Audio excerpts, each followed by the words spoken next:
Հավատարժան ապացուցեք, որ շողակաթը կամ այդ երրորդ հերոստալիքը հանրային հեռարձակում ունեցող այս խախտումներ արել եւ ռոպագանդիստական գործիք ա եղել։ Բայց առանց փաստարկների դուք դատավճիռ եք, այդ է խնդիրը, դատավճիռ է իրականացվում առանց փաստարկների։ Շողակաթին դուք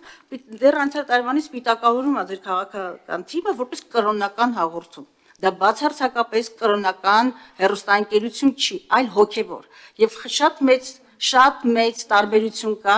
կրոնականի եւ հոգևորի։ Պետության պոզիտիվ առաքելությունն է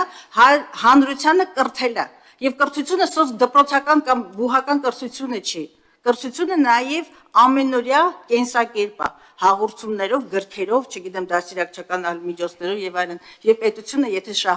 նախանձախնդիր է առողջ հասարակություն ունենալու, ուրեմն կրթության տարբեր ֆորմալ եւ ոչ ֆորմալ ձևերից պիտի օգտվի։ Հիմա դուք բերել եք ձեր